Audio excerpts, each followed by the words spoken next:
የእምነት ክህደት ቃል ምንድን ነው? የእምነት ክህደት ቃል የትና መቼ ይሰጣል?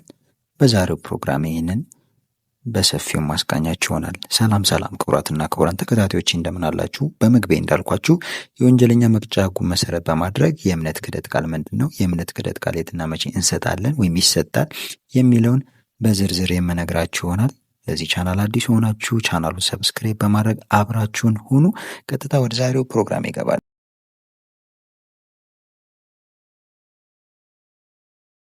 ስለ እምነት ክህደት ቃል በዝርዝር ስናይ በመጀመሪያ የእምነት ክህደት ቃል ምንድን ነው የሚለው ይመጣል ማለት ነው።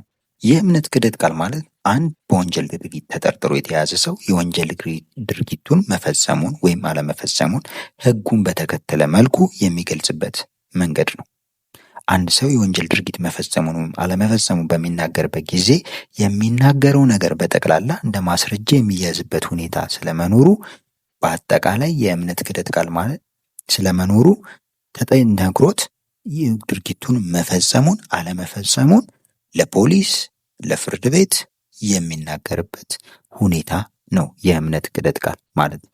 በአጠቃላይ የእምነት ክህደት ቃል ማለት አንድ በወንጀል ድርጊት ተጠርጥሮ የተያዘ ሰው የወንጀል ድርጊቱን መፈጸሙን ወይም አለመፈጸሙን የምናገርበት የህግ ስነ ስርዓት ሂደት ነው ማለት ነው የእምነት ክህደት ቃል። የእምነት ክህደት ቃል የት ይሰጣል የሚለውን በዝርዝር ለማየት እንሞክር። የእምነት ክህደት ቃል በፖሊስ ጣቢያና በፍርድ ቤት ይሰጣል። የእምነት ክህደት ቃል በፖሊስ ጣቢያና በፍርድ ቤት ይሰጣል። በወንጀለኛ መቅጫ ስነ ስርዓት ህግ አንቀጽ 27 መሰረት በቅድሚያም በፖሊስ ጣቢያ የሚሰጠውን የተከሳሽነት ቃል የሚለውን እንይ። በወንጀል የተጠረጠረ ሰው በፖሊስ ጣቢያ ቀርቦ ማንነቱ አድራሻው ከተረጋገጠ በኋላ መርማሪ ፖሊሱ ተጠርጣሪውን ያለመናገር መብት እንዳለው ተጠርጣሪው የሚሰጠው የተከሳሽነት ቃል በማስረጃ ፍርድ ቤት ሊቀርብበት እንደሚችል በሚገባው ቋንቋ ካስረዳው በኋላ ተጠርጣሪው ቃሉን ለመስጠት ፈቃደኛ መሆኑን በማረጋገጥ የተጠረጠረበትን ወንጀል አስረድቶ ካለምንም ተጽዕኖ ኃይል ማታለል በነጻ ፈቃዱ የተከሳሹን ቃል የሚቀበልበት ሂደት ነው። ተጠርጣሪ በሕጉ የተቀመጠለትን መብትና ጥበቃዎች ተደርገውለት የሚሰጠው የተከሳሽነት ቃል በፍርድ ቤት እንደ ማስረጃ ሊቀርብበት እንደሚችል በሕጉም ተደንግጎ ይገኛል ማለት ነው። ስለዚህ ይህ በፖሊስ ጣቢያ በወንጀለኛ መቅጫ ስነ ስርዓት ሕጉ አንቀጽ 27 መሰረት በፖሊስ ጣቢያ የሚሰጠው የእምነት ክህደት የተከሳሽነት ቃል ነው ማለት ነው። ሌላኛው በወንጀለኛ መቅጫ ስነ ስርዓት ሕጉ አንቀጽ 35 መሰረት አንድ ተጠርጣሪ በፍርድ ቤት የሚሰጠው ቃል ነው።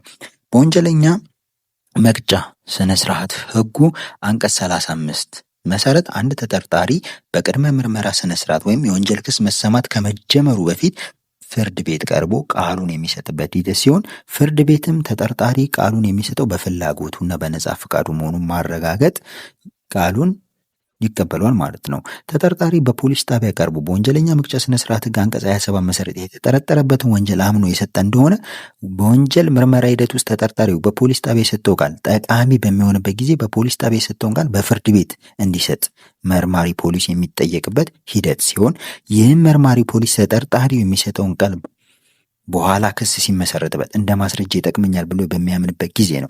ነገር ግን ተጠርጣሪው በፍርድ ቤት በሚቀርብበት ጊዜ ያለመናገር መብቱ የተጠበቀ ሲሆን ተጠርጣሪው በፍርድ ቤት ቃሉን የሚሰጠው በሙሉ ፈቃዱ ያለምንም ተጽዕኖና አስገዳጅነት በነጻ ፈቃዱ ብቻ ነው ማለት ነው። እዚህ ጋር ሊነሳ የሚገባው ፖሊስ ሲመረምር ወይም ተከሳሽነት ቃልን ስጥ ሲል የሚያደርሰው ድብደባ እንደሚኖር፣ ጫና እንደሚኖር በተለያየ ጊዜ ይወራል፣ ይረጋገጣል። ሰዎች ይህንን በጫና ተደብድበው ተቀብለውት አምኛለሁ ወንጀለኛን ድርጊቱን ፈጽሜያለሁ ብለው በወንጀለኛ መቅጫ ስነ ስርዓት ሕጉ አንቀጽ 27 ቃላቸውን ይሰጡና ልክ ፍርድ ቤት ቀርበው ቃላቸውን ሲሰጡ ይክዱታል ማለት ነው።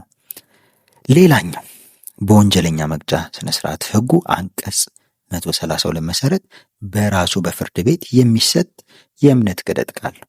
ተከሳሽ በወንጀል ክስ ተከሶ ፍርድ ቤት ከቀረበ በኋላ በወንጀለኛ መቅጫ ስነ ስርዓት ሕጉ አንቀጽ 132 መሰረት የእምነት ክህደት ቃሉን የሚሰጥበት ሂደት ነው ይሄኛው ሂደት። በዚህም ሂደት ተከሳሽ የተከሰሰበት የክስ ሂደት ዝርዝር በሚገባውና በሚረዳው ሁኔታ ከተነበበለት በኋላ ፍርድ ቤት ተከሳሽ የተከሰሰበትን የክስ ዝርዝር እንደተረዳው በመጠየቅ በማረጋገጥ የእምነት ክህደት ቃሉ እንደሚሰጥ የሚጠየቅበት ስነ ስርዓት ነው። ተከሳሽ የተከሰሰበት የክስ ቻርጅ ከአንድ በላይ በሆነ ጊዜ እያንዳንዱ ክስ ለተከሳሽ ተነቦለት እንዲረዳው ከተደረገ በኋላ በእያንዳንዱ ክስ ላይ የእምነት ክህደት ቃሉ እንዲሰጥ የሚደረግ ሲሆን ፍርድ ቤቱም የተከሳሽን የእምነት ክህደት ቃል በሚቀበልበት ጊዜ ከተከሳሽ ቀጥተኛ አነጋገር መመዝገብ ይኖርበታል ማለት ነው።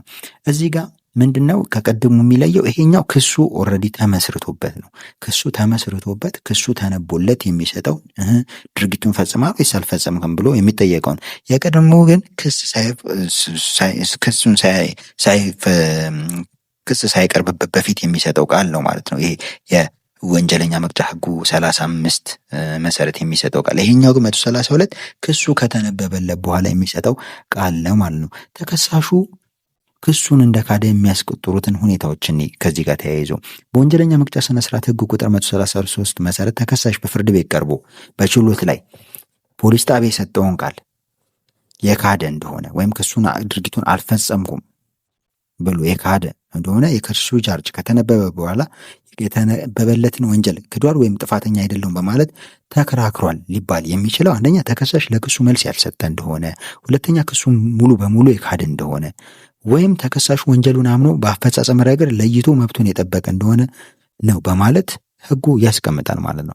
በአጠቃላይ ተከሳሽ በቀረበበት የወንጀል ክስ ዝርዝር ላይ በተጠቀሰው ጊዜ ወንጀል መፈጸሙን አምኖ ነገር ግን የወንጀል ስፍራውን ቢክድ ወይም ወንጀል ስፍራውን አምኖ በክሱ ቻርጅ ላይ የተጠቀሰውን ጊዜ ቢክድ በተጠቀሰው ጊዜና ቦታ መኖሩን አምኖ ነገር ግን በተለይ የወንጀል መፈጸሙን ቢያምን ወይም በወንጀል ቦታና ጊዜ መገኘቱን አምኖ ወንጀል አፈጻጸም ሁኔታውን ቢክድ ተከሳሹ ወንጀሉ እንደ ካደ የሚቆጠር መሆኑን ከህጉ ድንጋጌ መረዳት ይቻላል ማለት ነው። በመሆኑም የእምነት ክህደት ቃል ይህንን ይመስላል ማለት ነው። የእምነት ክህደት ቃል ፖሊስ ጣቢያ ውስጥ ትሰጣላችሁ፣ ፍርድ ቤት ትሰጣላችሁ ማለት ነው። የእምነት ክህደት ቃል ማለት ይህንን ይመስላል። በሌላ መሰረታዊ የህግ ፕሮግራም የምንገናኝ ይሆናል ማለት ነው። ይህን ቻናል ሰብስክራይብ በማድረግ አበረታቱን። በሌላ መሰረታዊ የህግ ፕሮግራም እስከምንገናኝ መልካም ጊዜ፣ ቸር እንሰንብት።